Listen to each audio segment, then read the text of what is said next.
Hello student, इसके पहले हम कोऑर्डिनेशन केमिस्ट्री के 4 लेक्चर पढ़ चुके हैं। आज इस 5वें लेक्चर में हम लेकर आए हैं valence bond theory in the coordination compound.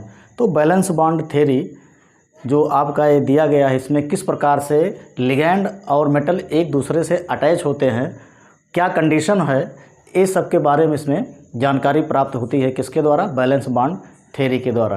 तो इस बैलेंस बॉन्ड थ्योरी जो प्रपोज्ड किया है फर्स्ट जो है यल पाउलिंग के द्वारा दिया गया है और फर्दर एक्सटेंड किया गया है जेसी स्लेटर एंड चार्ल्स कार्लसन। तो अकॉर्डिंग टू जो आपके यल पाउलिंग है, इनके अनुसार क्या होता है कि जो केंद्रीय परमाणु आपका होता है, इसका आकार क्या होता है? छोटा होता है। और आकार छोटा होने के कारण क्या होता है, इस पर जो है हाई पॉजिटिव चार्ज डेंसिटी होता है।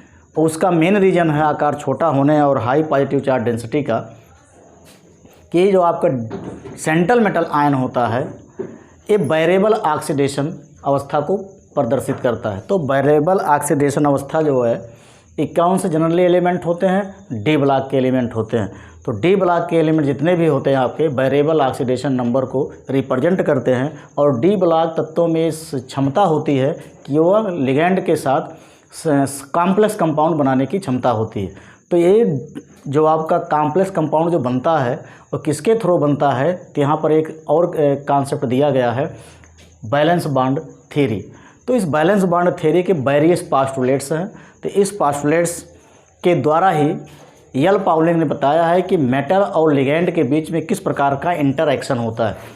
तो जो आपका मेटल्स होता है, इसमें मेटल के पास अवेलेबल इम्पटी कक्षक पाए जाते हैं। और वह अवेलेबल इम्पटी कक्षक होता क्या है और कहाँ से प्राप्त होता है? इसके ऑक्सीडेशन अवस्था के कारण। तो डी ब्लॉक में जितने भी आपके तत्व होते हैं जनरली इनके पास ये टेंडेंसी होती है कॉम्प्लेक्स कंपाउंड बनाने की। तो इनका जो कॉन्सेप्ट दिया गया है, पहला कॉन्सेप्ट आप है कि डी जितने भी आपके मतलब all the metal ion in the complex, all the metal ion in the complex contain available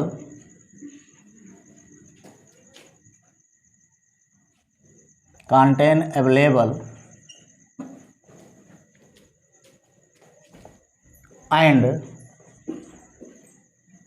fix empty D orbital. तो जो जितने भी मेटल आयन होते हैं कॉम्प्लेक्स में, वो क्या होता है, इसके पास अवेलेबल कक्षक पाए जाते हैं। और ये अवेलेबल कैसा होता है? फिक्स और इम्पटी डी ऑर्बिटल होता है। दूसरा कंडीशन क्या होता है, जो ये डी ऑर्बिटल होते हैं ये क्या करते हैं लिगैंडों से, the D orbital the empty D orbital have a tendency to accept electron pair from the ligand, forming coordinate metal ligand bond. Metal ligand bond. तीसरा कंडीशन क्या बन जाएगा, जो आपके लिगैंड्स होते हैं the ligand contain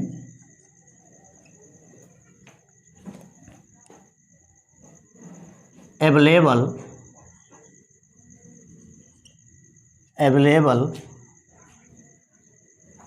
electron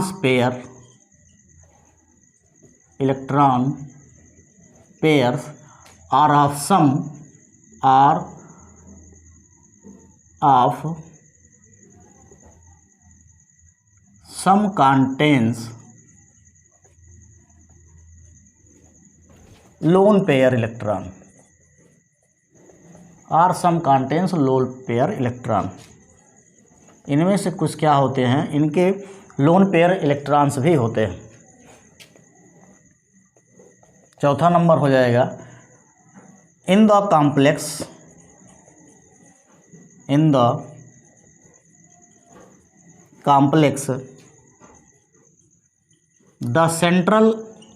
the d orbital of central atom, the d orbital of central atom involve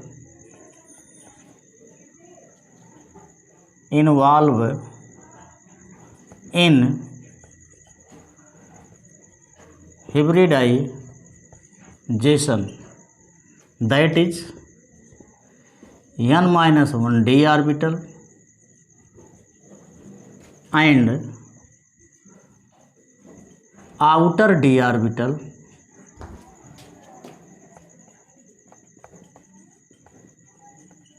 involve in hybridization. Fifth number, the non-bonding electron of central atom do not participate in the bond formation, और कह सकते हैं in the chemical bonding,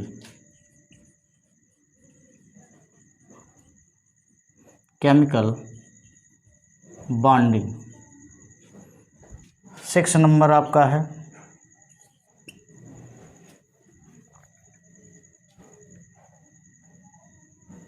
if the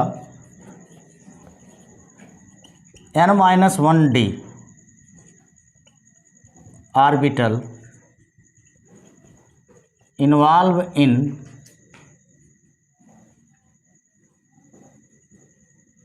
hybridization, then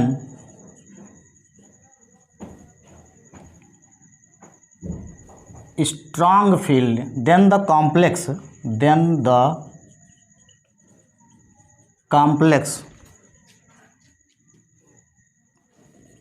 would be low spin, and if nd orbital, nd कहते हैं outer orbital, outer d orbital involve in hybridization,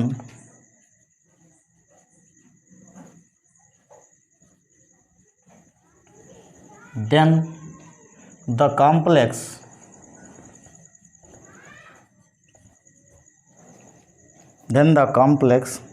would be high spin,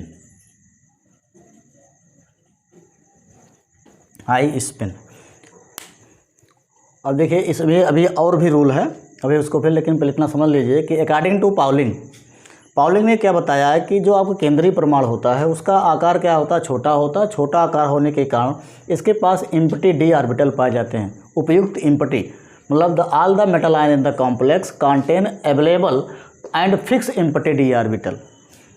The empty d orbital have a tendency to accept electron pair from the ligand, forming coordinate metal ligand bond। metal ligand bond होता है यहाँ पर, metal ligand bond।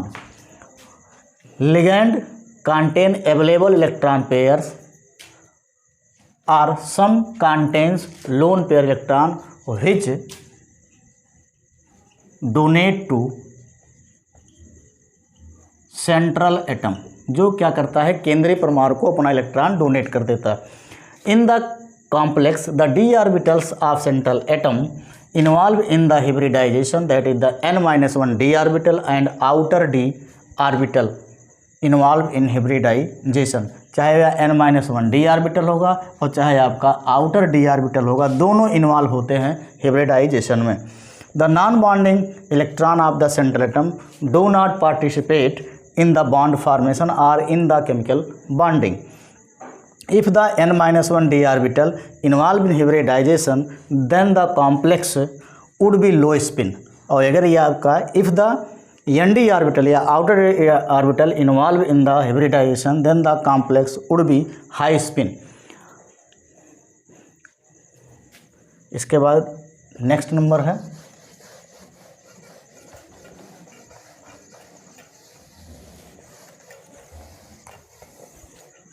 If the, या condition दे सकते हो, ये आपका 7वां number हो गया। ड्यूरिंग द हिब्रिडाइजेशन या during the hybridisation if the complex contain unpaired electron,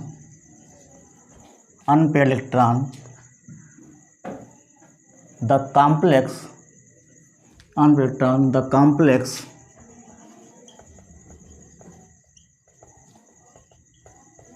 would be paramagnetic.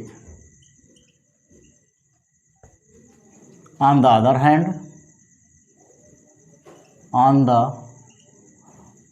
hand, if the complex contain paired electron in d orbital,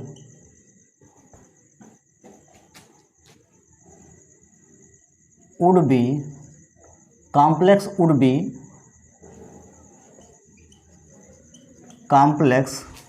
यहाँ तो लिखा if the complex contain paired electron in the d orbital, then complex would be diamagnetic. ये इसे इतने इसके rule हैं।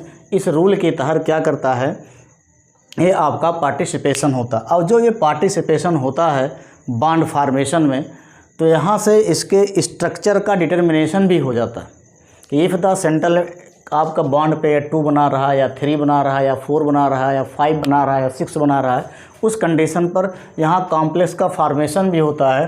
Coordination number 4 जब होता है तो 2 टाइप्स आपके ज्योमेट्री पाए जाते हैं। एक तो आपका टेट्राहेड्रल होता है और दूसरा आपका होता है स्क्वायर प्लेनार। और उसके बाद दूसरा कंडीशन क्या होता है, जब कोऑर्डिनेशन नंबर 6 होता है तो वहाँ पर भी 2 प्रकार आपका बनता है ऑक्टेट ज्योमेट्री। और ऑक्टेट ज्योमेट्री में आपके इसके 2 कक्षक यहाँ पर दिया गया, n-1 डी कक्षक है ना, आउटर डी कक्षक इन्वॉल्व होता है हिब्रिडाइजेशन में या कॉम्प्लेक्स फॉर्मेशन में। तो इसके कुछ एग्जाम्पल हम दे रहे हैं।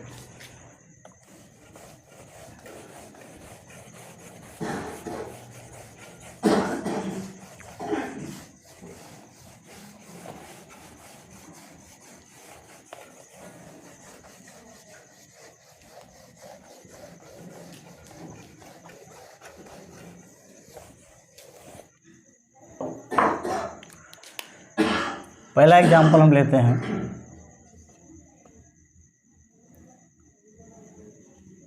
FCN6 square bracket 3 minus complex ion, क्योंकि ये कॉम्प्लेक्स आयन है, इसके ऊपर 3 माइनस का चार्ज है। अब इस कंडीशन में क्या देखते हैं, इसी को हमको क्या निकालना है, हिब्रिडाइजेशन, इसमें कौन सा संकरण आपका पाया जा रहा है अकॉर्डिंग टू BBT। तब यहाँ पर हम क्या लिखेंगे, Fe का इलेक्ट्रॉनिक कॉन्फ़िगरेशन। तो Fe क्या है, आपका डी ब्लॉक एलिमेंट होता है। तो इसका जो करेंगे हम किस प्रकार, 3D पहले कक्षक आएगा, 4S बाद में आएगा और 4P भी इसके बाद में आएगा। और 3D में कितने कक्षक होते हैं, 5 ऑर्बिटल, मतलब इसके पास 5 कक्षक आपके पाए जाते हैं। S में कितने होते हैं, 1 होता है। और P में कितने होते हैं, 3 होता है। ये इसका बन जाएगा ग्राउंड स्टेट। अब इसमें Fe कितना होता है, 26 एटॉमिक नंबर। अब इसमें क्या करेंगे, इसका इलेक्ट्रॉनिक कॉन्फ़िगरेशन भर देंगे। इसमें कितना जाएगा, 6, और S में कितने होते हैं, 2।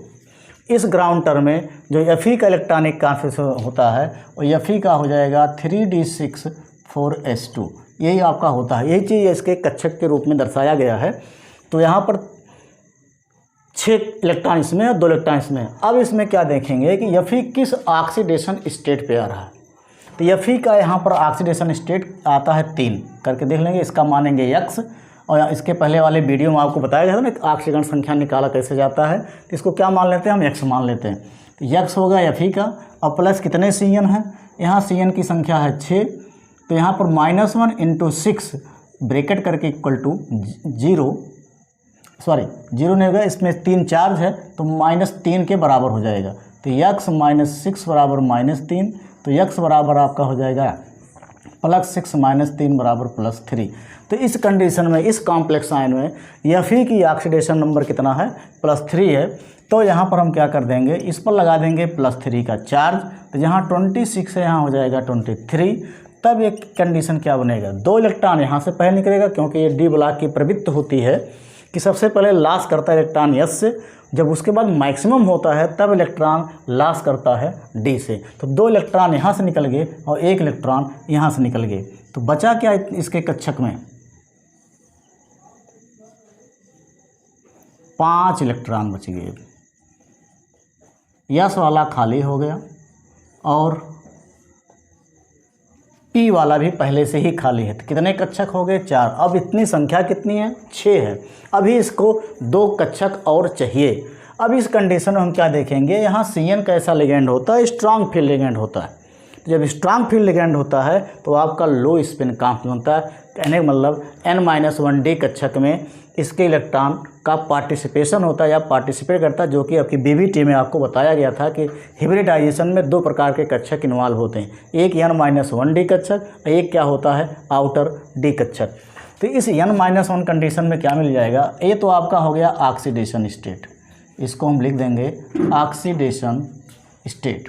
अब इसके बाद क्या होगा, इस CN कैसा लिगेंड होता है, स्ट्रांग फील्ड। और स्ट्रांग फील्ड नेचर होने के कारण ये क्या करता है, जो इनर डी के, या देखिए यहाँ n बराबर 4 है, यहाँ n बराबर 3 है, तो 4 में से 1 को निकाल लेंगे, कितना बचाएगा, 3। तो कहने मतलब ये n-1d कंडीशन आपका बन रहा है, n-1d कंडीशन बन रहा है कौन, 3d, क्योंकि 4 में से 1 घटाएंगे तो आ जाएगा 3। तो ये 3d क्या है, n-1d कंडीशन पे है। तो इस कंडीशन पे क्या होता है, अकॉर्डिंग टू BBT जो आपका CN है स्ट्रांग फील्ड लिगेंड होता है। इसके कारण क्या होता है, जो इसके इनर D के कक्षक होते हैं अपने ही कक्षक में पेयर्ड हो जाता है।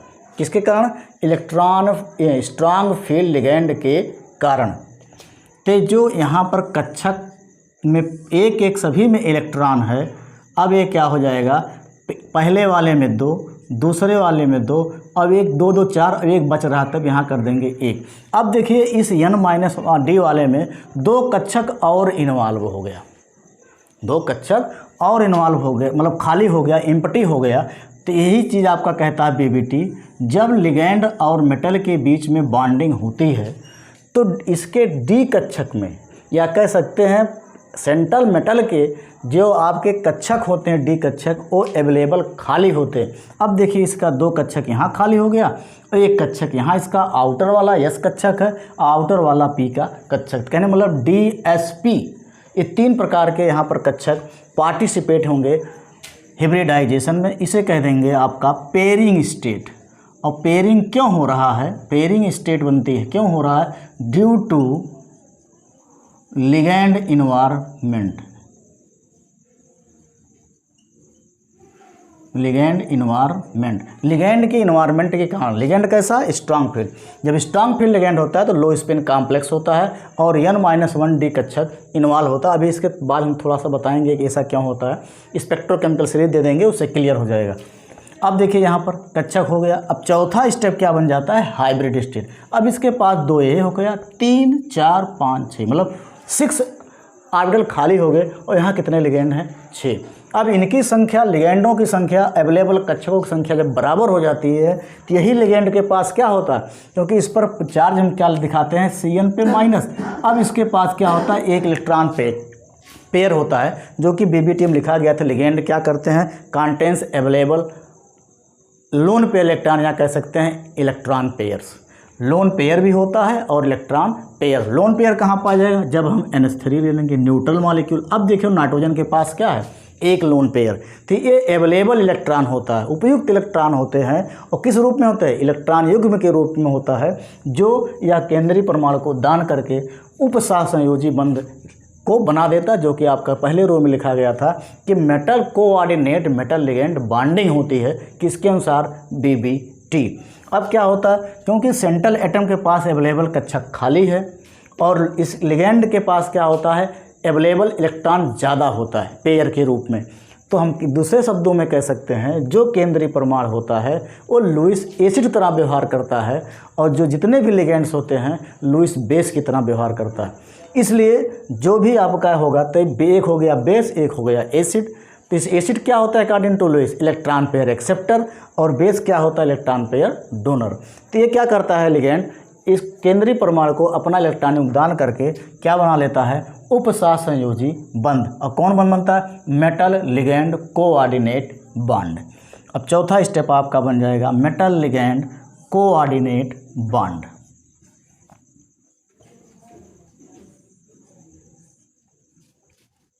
पहले यहाँ पर सब भर लेंगे, एक इलेक्ट्रॉन यहाँ दिखाएंगे क्योंकि अब इसके बाद यहाँ पर कोऑर्डिनेट सिंबल दिखाइएगा Cn।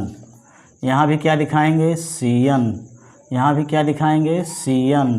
यहाँ भी क्या दिखाएंगे, Cn। यहाँ भी क्या दिखाएंगे, Cn। यहाँ भी क्या दिखाएंगे, Cn। और एक कोऑर्डिनेट का सिंबल दिया गया, मतलब यहाँ से कार्बन क्या करता है, अपना इलेक्ट्रॉन युग्म किसको दान कर देता है, के सेंट्रल एटम को। तब यहाँ पर देखेंगे सब में दो दो इलेक्ट्रॉन आप भर दीजिए, क्योंकि एक पेयर में दो इलेक्ट्रॉन होते हैं। अब इसको भर के ऐसे डॉटेड लाइन से घेर दीजिए। तो ये कौन सी अवस्था हो गई, अब बन गई हाइब्रिड स्टेट, संकरित अवस्था। इस संकरित अवस्था पे क्या मिल गया, देखिए कितने कक्षक इन्वॉल्व हो रहे हैं, 1 2 3 4 5 6, मतलब 6 orbital involve in the hybridisation. और संकरण कौन हो गया, पहले के n-1 के d कक्षक इन्वॉल्व हो रहा है। तो यहाँ कितने, 2 कक्षक से लिखेंगे D2, और क्या लिखेंगे यस, एक कक्षक p के 3, तो कौन हो गया D2sp3 हाइब्रिडाइजेशन। अब और कंडीशन क्या देखना कि इस पूरे कॉम्प्लेक्स में डी कक्षक में देखो एक अनपेयर्ड इलेक्ट्रॉन है। तो जब डी कक्षक में एक अनपेयर्ड इलेक्ट्रॉन होता तो आपको लिखाया गया था कि डी का चाहे 1 हो, चाहे 2 हो, चाहे 3 हो, चाहे 4 हो, चाहे 5, 1 से ज़्यादा न कम होगा न 5 से ज़्यादा अनपेयर्ड इलेक्ट्रॉन डी में रह सकते हैं। तो 1 से 5 के कंडीशन में कोई भी अगर अनपेयर्ड इलेक्ट्रॉन रहता है वो क्या होता है, पैरा मैग्नेटिक। तो यहाँ पर आपका क्या हो गया, ये पैरा मैग्नेटिक। तो क्या हो जाएगा, विद 1 अनपेयर्ड इलेक्ट्रॉन। जब अनपेयर्ड इलेक्ट्रॉन हो जाएगा तो इस कॉम्प्लेक्स की प्रकृति कैसी हो जाएगी, पैरा मैग्नेटिक। तो ये कॉम्प्लेक्स कैसा है, पैरा मैग्नेटिक है। तो ये इसको आप लोग नोट डाउन कर लीजिए। देखिए एक बार इसको और समझ लीजिए, इस कॉम्प्लेक्स में हमको क्या करना है, सबसे पहले एक निकाल लेंगे इस केंद्रीय परमाणु की ऑक्सीडेशन अवस्था। और ऑक्सीडेशन अवस्था निकालने का एक फार्मूला है, आपको बताया गया था कि कल इसके पहले वाले लेक्चर में, कि जिसका निकालना उसको मान लेते हैं x, और क्या करते हैं उस जुड़े हुए समूह, देखो यहाँ कितने समूह जुड़ा हुआ है, 6 समूह जुड़ा हुआ है, और Cn है, Cn पे कितना होता है, 1 चार्ज होता है। तो यहाँ से -1 करके 6 से मल्टीप्लाई करके, और एक रूल बताया गया था, कोई भी स्पीसीज दिया हो उस स्पीसीज पर जितना भी आवेश होता है वही उसकी ऑक्सीकरण अवस्था होती है। तो यहाँ पर बराबर हो जाएगा -3। फार्मूले इस प्रकार कैलकुलेशन करने पर आ गया +3। अब हम आ जाते हैं इसके मूल कॉन्सेप्ट पर। मूल कॉन्सेप्ट क्या है, हम इसको Fe क्या यहाँ पर है, सेंट्रल एटम है। तो इस Fe के सेंट्रल एटम में इसका एटॉमिक नंबर कितना हुआ, 26। तो इसका इलेक्ट्रॉनिक कॉन्फिगरेशन क्या होता है, लास्ट 3d6 4s2। अब इसका 3d6, 3 पहले आया 4 बाद में, मतलब n-1 ns np nd, ये आपका कक्षक बन जाएगा। तो यहाँ पर 3d 4s 4p एक क्रम है, 3 4 4 क्रम आपका बनेगा, पहले एक लो एनर्जी फिर उसके बाद हाई एनर्जी। लेकिन आब्बा प्रिंसिपल में तो एक्सेप्शन हो जाएगा। लेकिन यहाँ पर जो कंडीशन बनता है कि n-1d कक्षक ही लेते हैं। तो यहाँ 3D पहले आ जाएगा, 4s बाद में और 4p बाद में, 4d बाद में आएगा। तब यहाँ पर एक ग्राउंड टर्म इसका लिखा गया कि इसके डी में 6 इलेक्ट्रॉन, तुमने देखिए 1 2 3 4 5 फिर 6 अकॉर्डिंग टू हुंड पेयरिंग हो जाता है 6वां इलेक्ट्रॉन। यस में कितने 2 इलेक्ट्रॉन। अब ऑक्सीडेशन अवस्था कितना निकाला गया 3, तो इस ऑक्सीडेशन अवस्था पे 3 इलेक्ट्रॉन निकाल देंगे कहाँ से, डी मतलब इसके Fe के कक्षक से। तो पहले कौन निकलेगा, यस निकलता है। ये रूल आपका डी कक्षक डी ब्लॉक तत्वों का कि सबसे पहले लॉस करता है यस इलेक्ट्रॉन, उसके बाद लॉस करता है डी इलेक्ट्रॉन। तो पहले यस निकाला 2 और भी एक और कमी है 3 है वहाँ पर, 2 यहाँ से 1 यहाँ से निकाल देगा, कितने इलेक्ट्रॉन बच गए 5। तो एक सब में है। लेकिन जब तीसरी अवस्था, तीसरे कहते हैं ऑक्सीडेशन स्टेट, तो ऑक्सीडेशन स्टेट पर डी में कितने इलेक्ट्रॉन हो गए 5। लेकिन अब यहाँ एक और है CN, लिगेंड का बहुत बड़ा खेल है यहाँ पर। तो लिगेंड कैसा है, ये स्ट्रांग फील्ड है। तो जो स्ट्रांग फील्ड लिगेंड होता है इसकी ये टेंडेंसी होती है कि डी जो तत्व होते हैं, डी ऑर्बिटल के इलेक्ट्रॉन्स होते हैं, उनका क्या करता है उसी ही कक्षक में पेयरिंग कर देता है। तो पेयरिंग यहाँ देखिए हो जाती है, इसलिए इसका लिख दिया गया पेयरिंग स्टेट। और किसके कारण होता है, due to ligand environment, ligand के प्रकृति के कारण। तो जब लिगेंड स्ट्रांग फील्ड होगा तो ये पेयरिंग हो जाएगा, और पेयरिंग के दौरान क्या होगा 2 2 और 1। अब इसके पास 2 अवेलेबल कक्षक और खाली हो गए।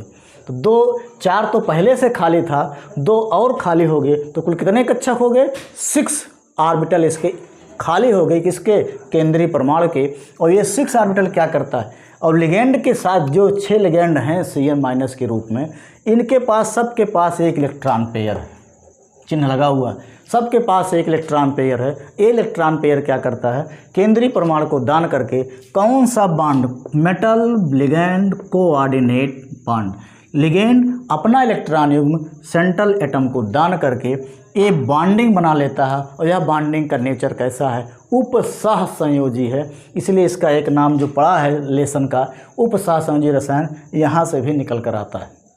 तो ये आपका कौन सा संकर हो गया, क्योंकि पहले डी कक्षक इन्वॉल्व हो रहा है। कितने कक्षक 2, तो हमने लिखा D2, 1 यस कक्षक और 3 पी कक्षक, तो क्या बन गया D2sp3 hybridisation with 1 unpaired electron.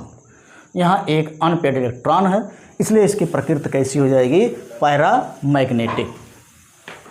अब इसी केस में एक इसको नोट आप लोग नोट डाउन कर लीजिए। अब इसी केस में हम थोड़ा सा केवल चेंजिंग देखिए कर रहे हैं। अब जहाँ यहाँ पर 3 लिखा है, हम केवल यहाँ पर 4 कर दे रहे हैं। केवल इसको समझना है, केवल दिमाग समझ लीजिए, कुछ करना नहीं है।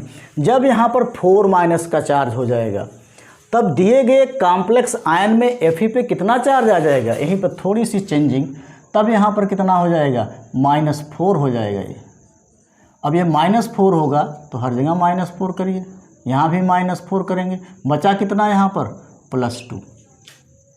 तब इस कॉम्प्लेक्स में 4, इसके पहले 3- दिया गया था, अब क्या हो गया 4-।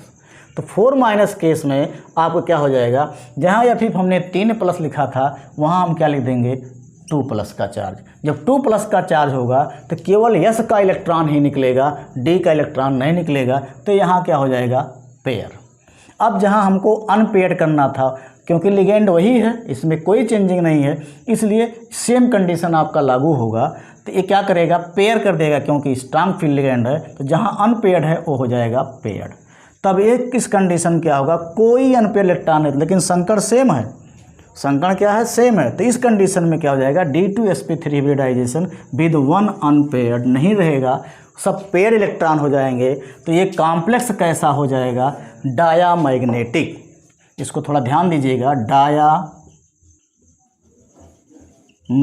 हो जाएगा। क्यों हो जाएगा, अभी दिए गए कॉम्प्लेक्स में डी कक्षक में कोई भी अयुग्मित इलेक्ट्रॉन नहीं है, इसलिए ये क्या हो जाएगा डायामैग्नेटिक। क्योंकि आपको बताया गया था बैलेंस बॉन्ड थ्योरी के रूल में, यदि कॉम्प्लेक्स आयन में डी कक्षक में अनपेयर्ड इलेक्ट्रॉन होगा तो पैरामैग्नेटिक, यदि डी कक्षक में कोई अनपेयर्ड इलेक्ट्रॉन नहीं होगा तो क्या हो जाता है डायामैग्नेटिक। तो 2 ही प्रकार के पदार्थ आपके बनते हैं, पैरामैग्नेटिक और डायामैग्नेटिक। लेकिन ये केस थोड़ा अलग है, देख लीजिएगा। FeCN6 4-, इसके पहले क्या था FeCN6 3- था। तो दोनों को नोट डाउन कर लीजिएगा। अब इसके एक एग्जाम्पल और दे देते हैं।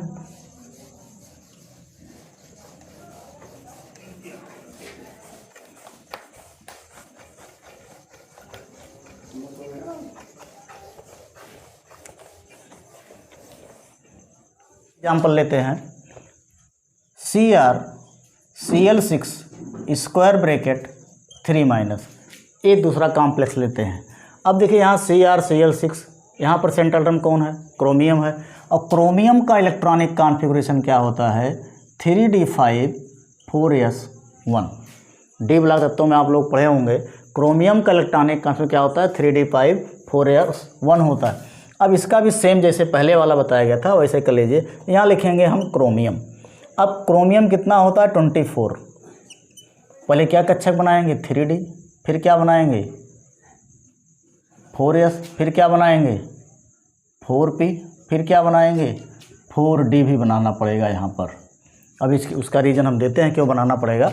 अब d के पहले इसके कितने इनर वाले कक्षक बनाइए? 5, 1 2 3 4 5। यस के कितने कक्षक? 1। p के कितने कक्षक? 3। और d के कितने कक्षक? यहाँ भी हमको क्या बनाना पड़ेगा? 5। 1 2 3 4 5। ये हो गया ग्राउंड स्टेट, क्योंकि इसके पास कक्षक है ना 4s 4p 4d 4f, ये सब आगे बन जाएंगे। तो यहाँ 3d इलेक्ट्रॉन भरिए, कितना लिखा गया? 1 2 3 4 5 और 1। 5 यहाँ हो गया, 1 यहाँ, according to the electronic configuration of chromium. अब इस ऑक्सीड देखिए किस ऑक्सीडेशन अवस्था में, यहीं पे देख लीजिए, 1 क्लोरीन पे 1 माइनस, तो 6 में कितना हो जाएगा? -6। कितना आवेश है? 3 माइनस का।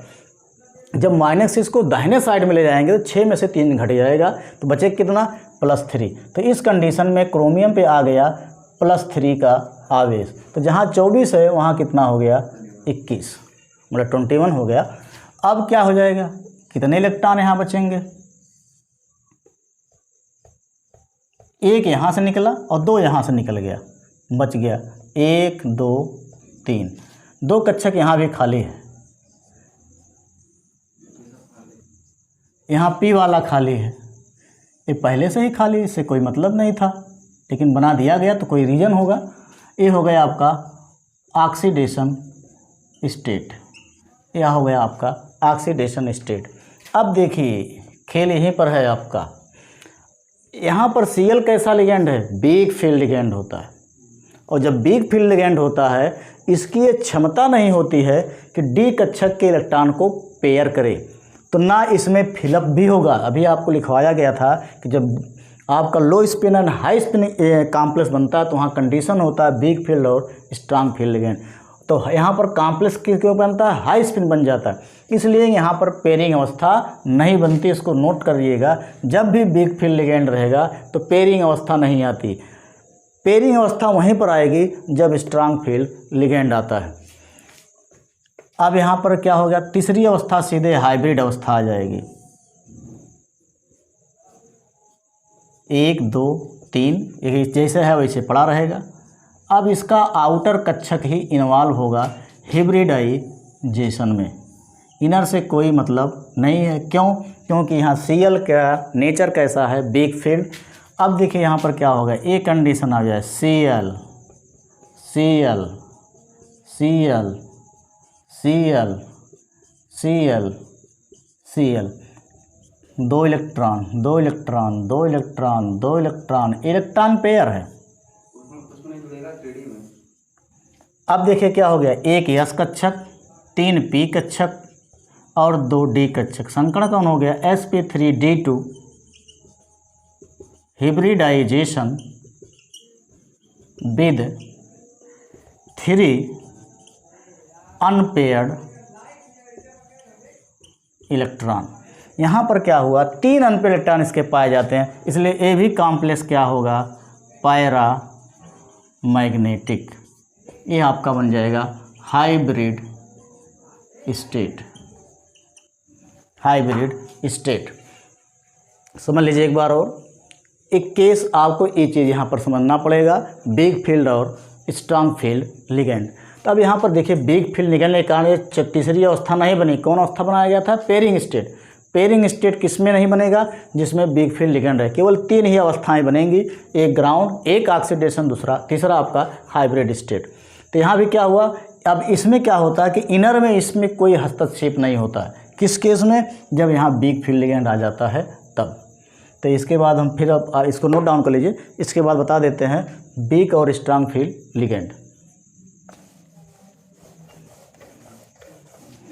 अब वीक और स्ट्रांग फील्ड लिगेंड को जानने के लिए आप पढ़े होंगे इलेक्ट्रोकेमिकल सीरीज, विद्युत रासायनिक श्रेणी जिसे बोलते हैं। विद्युत रासायनिक श्रेणी में क्या होता है, हाइड्रोजन इलेक्ट्रोड को मीडिएटर माना गया, उसी के इलेक्ट्रोड से बनाया गया है जिसकी रिड्यूसिंग प्रॉपर्टी और ऑक्सीडाइजिंग प्रॉपर्टी, मतलब जिसका जो रिडक्शन पोटेंशियल माइनस में होता है वो गुड रिड्यूसिंग एजेंट होता है, और जिसकी रिडक्शन पोटेंशियल पॉजिटिव में होता है और गुड ऑक्सीडाइजिंग एजेंट होता है। उसी आधार पर यहाँ पर इलेक्ट्रोकेमिकल सीरीज के स्थान पर स्पेक्ट्रोकेमिकल सीरीज का प्रयोग किया गया है। क्या प्रयोग किया गया है, स्पेक्ट्रोकेमिकल सीरीज। ये स्पेक्ट्रोकेमिकल सीरीज मतलब स्पेक्ट्रमी रासायनिक श्रेणी प्राप्त की होती है। तो इस स्पेक्ट्रमी रासायनिक श्रेणी में लिगैंड को अरेंज किया गया है उनकी सक्रियता का या उनकी एक्टिविटी के किसके थ्रू, केंद्रीय परमाणु के। उसकी केंद्रीय परमाणु की क्या प्रति एफिनिटी कैसी है, बंधुता कैसी है, इस प्रकार उसको अरेंज किया गया है। तो चाहे उसको डिक्रीजिंग ऑर्डर में करें और चाहे उसको इंक्रीजिंग ऑर्डर में करें, तो दोनों रूप में हम उसको अरेंज कर देते हैं। तो ऐसा एक सीरीज प्राप्त होता है, मतलब व्हेन द, इसको हम डिफाइन कर दे रहे हैं, व्हेन द लिगैंड्स आर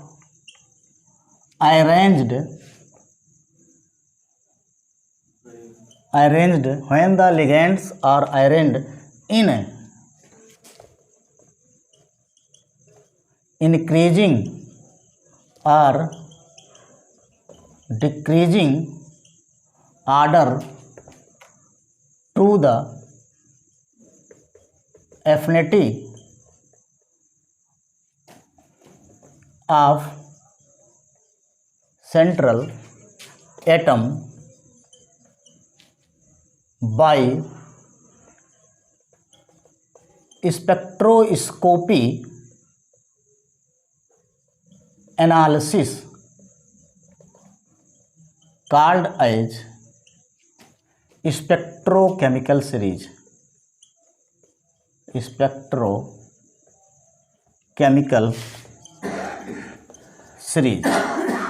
तो इस सीरीज में क्या होता है, लिगैंड को चाहे उनके बढ़ते हुए क्रम में अथवा उसके घटते हुए क्रम में किसके एफिनिटी के थ्रू, सेंट्रल एटम के एफिनिटी के थ्रू हम अरेंज करते हैं। तो इस अरेंजमेंट का अध्ययन किसके द्वारा किया गया, स्पेक्ट्रोस्कोपी एनालिसिस होता है। तो उसके थ्रू जो है इस सीरीज का नाम पड़ गया स्पेक्ट्रोकेमिकल सीरीज। तो वहाँ पर जो मीडिएटर होता है H2O होता है, तो हम बीच में लिख देते हैं H2O। इसकी फैक्टर वैल्यू, जो स्पेक्ट्रोकेमिकल सीरीज की फैक्टर वैल्यू होती है 1 होती है। तो 1 से जिसका ज़्यादा, हम यहाँ पर इंक्रीजिंग ऑर्डर में व्यवस्थित कर रहे हैं, तो यहाँ पर हम लिख देते हैं I माइनस, फिर Br माइनस, फिर आपका Cl माइनस, फिर यहाँ पर आ जाता है आपका OH माइनस, फिर आपका F माइनस, फिर यहाँ पर OX2 माइनस, एप्रोक्सीमेशन में H2O, फिर इसके आगे आपका हो जाएगा आपका NCS माइनस, फिर आपका इन है, फिर आपका यहाँ पर NH3 पहले आ जाएगा, फिर इन है, फिर NO2 माइनस, फिर आपका Cn माइनस, फिर आपका CO।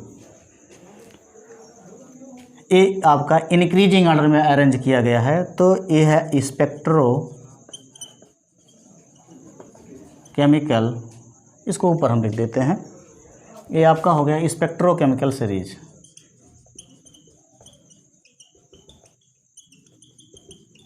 स्पेक्ट्रोकेमिकल सीरीज अरेंज किया गया। देखिए I सबसे वीक है, यहाँ H2O होती है, H2O के इधर A मीडिएटर बॉर्डर है, H2O के इधर ये सब क्या है, वीक फील्ड लिगेंड। और भी लिगेंड आते हैं, देख लीजिएगा उसको, इतना हम लिख दिए जो मेन आपका जो परीक्षा में आता है, वीक फील्ड लिगेंड। इसे क्या नाम देते हैं, वीक फील्ड लिगेंड। और जब वीक फील्ड लिगेंड होता है तो कॉम्प्लेक्स कैसा होता है, हाई स्पिन। यही चीज़ आपको लिखाया गया, high spin and low spin in BBT में। तो weak field ligand, high spin complex का फॉर्मेशन। कौन सा कक्षक इन्वॉल्व होगा, एनडी ऑर्बिटल। एनडी ऑर्बिटल जिसे कहते हो आउटर डी ऑर्बिटल। अब यहाँ से लेकर क्या है, इधर तक ये सब क्या है, स्ट्रांग फील्ड लिगेंड है। ये सब स्ट्रांग फील्ड लिगेंड है। तो स्ट्रांग फील्ड लिगेंड होगा तो कौन सा कॉम्प्लेक्स बनता है, लो स्पिन कॉम्प्लेक्स। कुछ तो अपवाद आपको मिलेगा ही, एक्सेप्शन वो बाद में बताया जाएगा इसके अगले वाले वीडियो में।